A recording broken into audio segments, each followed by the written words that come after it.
Las carreteras guardan secretos, sombras que cruzan, faros que persiguen, figuras que nunca llegan.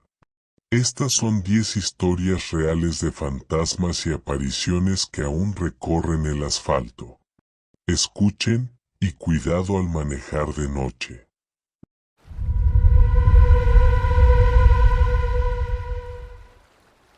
El pasajero del kilómetro 13. En las tierras rurales de Córdoba, Argentina, la Ruta 20 serpentea entre colinas oscuras y campos silenciosos. Los camioneros que recorren esa carretera de noche conocen el kilómetro 13, un tramo donde la niebla parece aferrarse al asfalto como si tuviera vida propia. En los años 90, Luis, un conductor curtido de largas distancias, manejaba bajo una lluvia fina que tamborileaba en el parabrisas. El reloj marcaba las 2 de la madrugada y el cansancio le pesaba en los párpados. A lo lejos, entre las sombras, vio una figura, un hombre de pie junto a la carretera, empapado, con un abrigo raído y una mano levantada en señal de auxilio. Luis aminoró la marcha, bajó la ventanilla y gritó por encima del viento: «Sube rápido, te vas a congelar».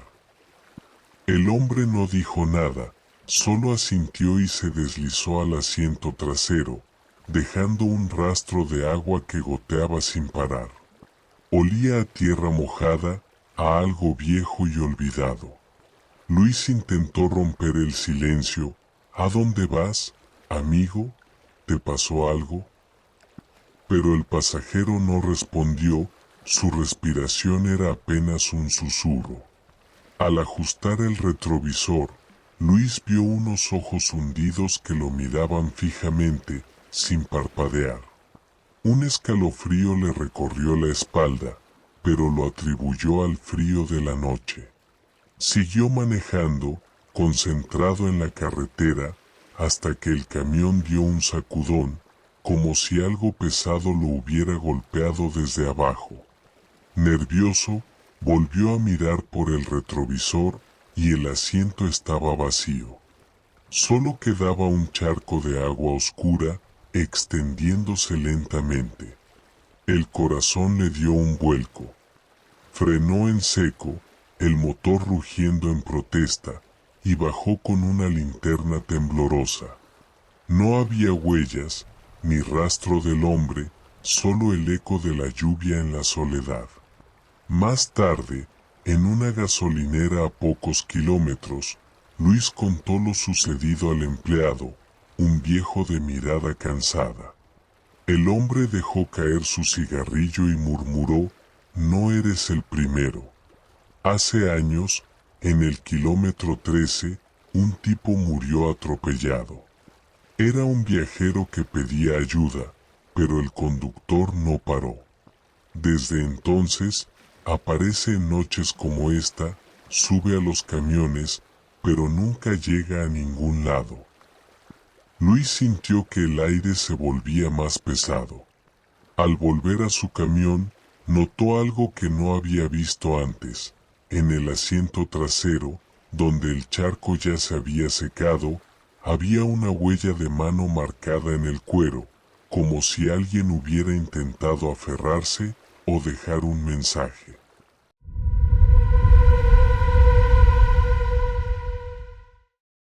La mujer del puente. En las afueras de San Antonio, Texas, la carretera Old Dalton Road cruza un puente angosto de piedra, rodeado de árboles retorcidos que parecen susurrar en la noche. En 1984, Diane, una enfermera agotada tras un turno doble, conducía de regreso a casa bajo un cielo sin estrellas. La radio crepitaba con estática y el silencio del camino la envolvía. Al acercarse al puente, sus faros iluminaron una figura, una mujer en camisón blanco, de pie en el borde, con el pelo largo y negro cubriéndole el rostro como una cortina. Dayan pensó que estaba herida o perdida, así que frenó y bajó del auto, el viento helado cortándole la piel. ¿Necesitas ayuda?, gritó, pero la mujer no respondió, solo inclinó la cabeza ligeramente, como si escuchara algo que Dayan no podía oír. Con cautela, se acercó, sus pasos resonando en el pavimento húmedo. La mujer levantó la cabeza despacio, y cuando el pelo se apartó, Dayan vio unos ojos negros, vacíos, como pozos sin fondo. El aire se volvió denso, y un zumbido bajo llenó sus oídos. Retrocedió, tropezando, mientras la figura avanzaba, no caminando, sino deslizándose apenas sobre el suelo, el camisón ondeando sin viento. Dayan corrió al auto, el corazón latiéndole en la garganta, y arrancó con manos temblorosas. Por el retrovisor, la mujer seguía ahí, inmóvil en el puente, recortada contra la luz de la luna, mirándola fijamente. Al día siguiente, Dayan no podía sacarse esa imagen de la cabeza. En el hospital, le contó la historia a una colega mayor, quien palideció y sacó un recorte viejo de un cajón. «Mira esto», dijo. Era una noticia de 1965. Una joven, devastada tras perder a su familia en un incendio, se había arrojado desde ese puente. Su cuerpo nunca fue encontrado del todo, solo el camisón blanco atrapado en las rocas del río.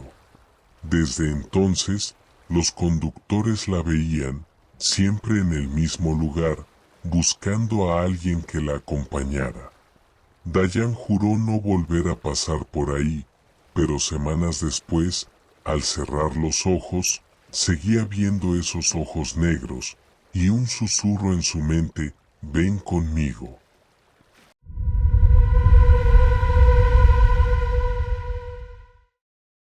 El auto negro. La A66 en Asturias, España, atraviesa montañas oscuras donde la niebla se enreda como un velo. En 2001, Miguel, un repartidor nocturno, conducía su furgoneta por esa carretera, el motor zumbando en la quietud. Era pasada la medianoche cuando un auto negro, viejo, con pintura descascarada, lo adelantó a una velocidad imposible. No tenía luces encendidas, y lo más extraño, no hacía ruido, ni el rugido del motor, ni el chirrido de las llantas.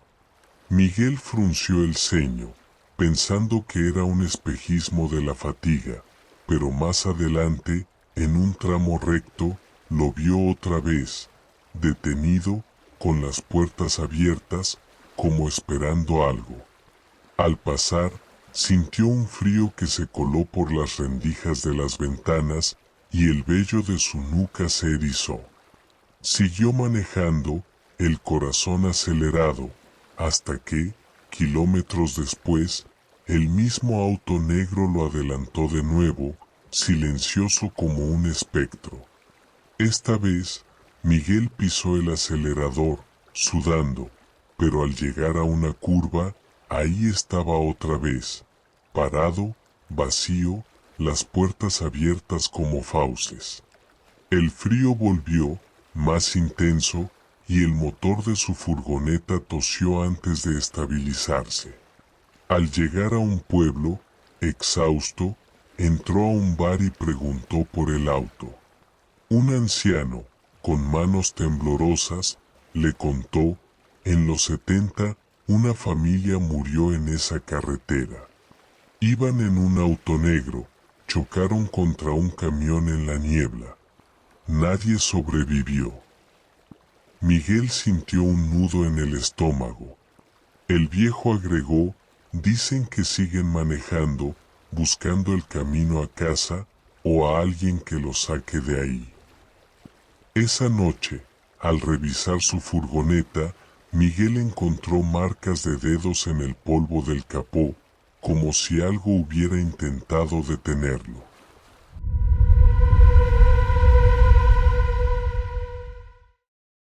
La niña de la curva. La carretera a Cuernavaca, en México, serpentea entre cerros oscuros y barrancos profundos. En los 80, los taxistas empezaron a hablar de una curva cerrada donde la niebla se arremolina como si escondiera algo.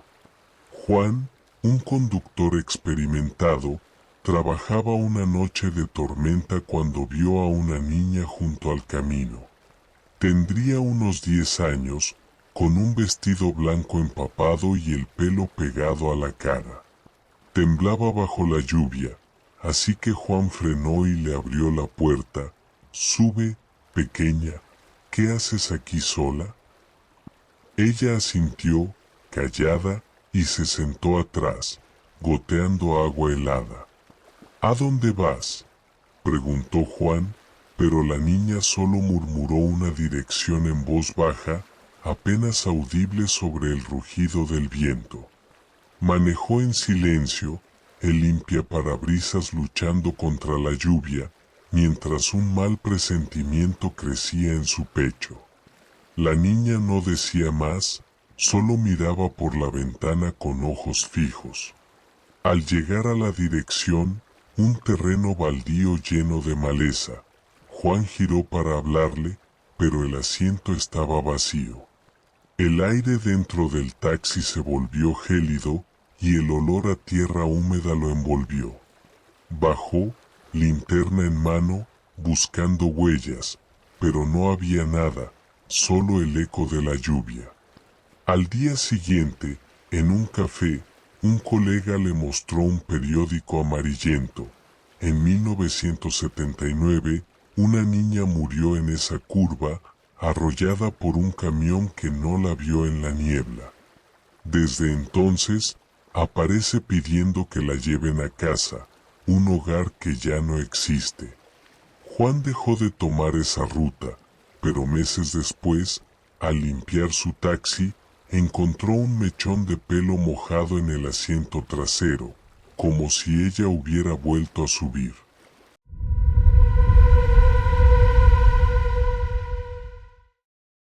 El soldado de la autopista. La autopista 38 en Devon, Inglaterra, corta a través de campos abiertos y colinas brumosas.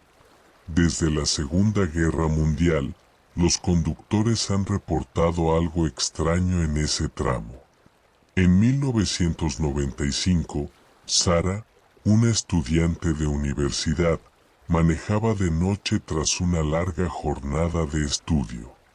La carretera estaba desierta, solo el zumbido de su viejo Fiat llenaba el silencio.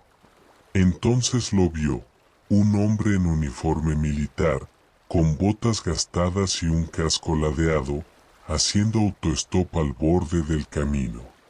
Parecía perdido, así que Sara frenó y bajó la ventanilla. «¿Necesitas que te lleve?», preguntó. Él asintió, subiendo al asiento del copiloto. Olía a humo y tierra, y sus manos estaban manchadas de algo oscuro, como hollín o barro. «Voy al pueblo de al lado», dijo con voz ronca, casi un susurro. Sara asintió y arrancó, tratando de ignorar el frío que se colaba en el auto. El hombre apenas hablaba, solo miraba al frente, sus ojos fijos en la oscuridad. Ella intentó charlar. «¿Eres militar? ¿De dónde vienes?». Pero él no respondió, solo apretó las manos en su regazo. Al llegar al pueblo, Sara giró para despedirse, pero el asiento estaba vacío. El aire se volvió helado y un olor a pólvora llenó el auto. Temblando, fue a una biblioteca al día siguiente y encontró un registro. En 1943, un soldado murió cuando su jeep explotó en esa autopista, alcanzado por un ataque aéreo perdido. Desde entonces, pide que lo lleven al pueblo donde está su tumba. Sara jura que, semanas después, al pasar por ahí, vio una sombra con casco en la niebla, saludándola desde el arcén.